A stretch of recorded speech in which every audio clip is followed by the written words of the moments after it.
Hi, happy Monday. Hey, look, sweatshirt and my fuzzy running hat because it's still cold. Not as cold as it was over the weekend, but it was crazy on Sunday. We woke up, it was 10 degrees, a little bit of wind chill. And then by the time afternoon got there, it was mid 50s. It was crazy weather weekend, but it was in the 30s this morning, but I think it's supposed to maybe gradually get warmer and then stay warm. So yay for that. I'm somebody that just likes one snow so I can sled, and then I would like winter to go away. So anyways, today is day 11. We're doing number 14 in the book, Learning to Breathe. The verse, I'm sorry if you hear dogs whining, I have them hopefully put away so they don't bark like they did in that last video. But they might whine. Our verse is Ezekiel chapter 37, verses 5 through 6. I will make breath enter you, and you will come to life. I will attach tendons to you and make flesh come upon you and cover you with skin. I will put breath in you, and you will come to life. Then you will know that I am the Lord. And we'll talk about the little scenarios surrounding that verse here in a minute. She shares something that I didn't really know. That I knew that the Hebrew name for God was Yahweh. But she talked about how when you actually pronounce that word, that some have likened it to the sound of taking a deep breath. And this connection is no coincidence in her opinion, for God himself fashioned Adam from the dust of the earth and breathed life into his lungs. So I thought that was interesting, an interesting little concept for the word Yahweh. I loved this particular devotion because I actually have been to where she talks about. She was talking about a trip that she took to Estes Park in Colorado, where the Rocky Mountain National Park was. And we, did a summer road trip. This will be almost a year ago now. So 2021, we took a summer road trip to all kinds of different places, and one of them was Rocky Mountain National Park, and we stayed in Estes Park. So hey, you can go on my channel and find, the video from that particular location because it's really fun.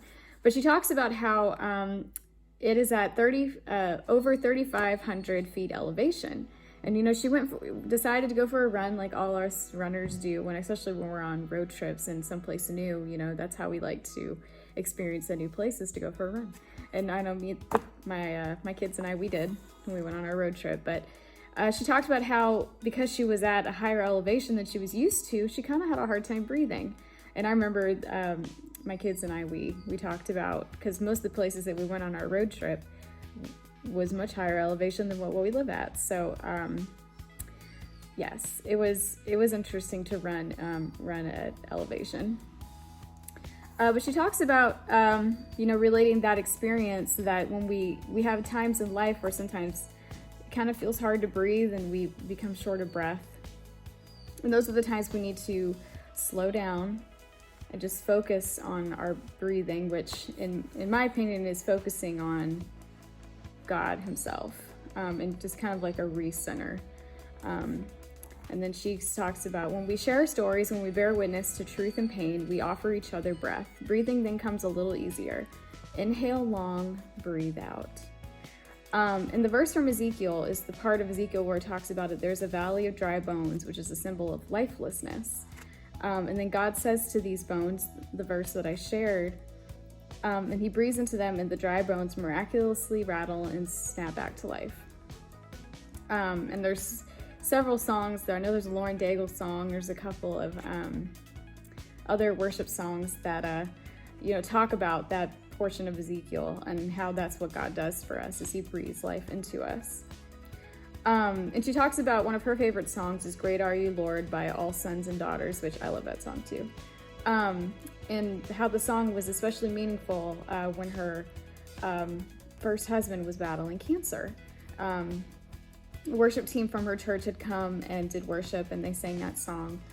And she remembers the look of contentment on her husband's face as he was listening to these words, and how it was ironic that the cancer was spreading to her husband's lungs at the time, but they were singing about how God's breath in our lungs causes us to overflow with praise. But now she, because of all of that experience that she's had, she reaches for gratitude even when breathing feels hard. She thanks God for her lungs, for this daily cadence of borrowed breath, and for the privilege of living one more day to reflect His glory.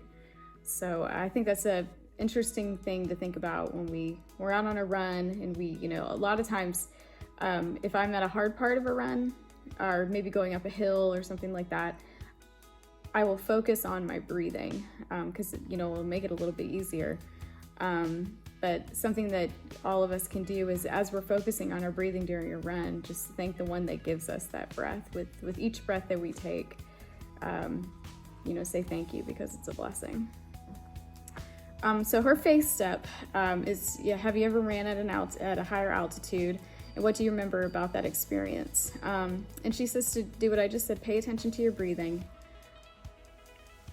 And she gives the suggestion, breathe in slowly through your nose for 4 counts, and then breathe out for 4 counts. And repeat this 8 times if you're having a hard time on a run. Our inspirational quote is from Steve Prefontaine, American Olympic distance runner during the 1970s. A race is a work of art that people can look at and be affected in as many ways as they're capable of understanding. Yes.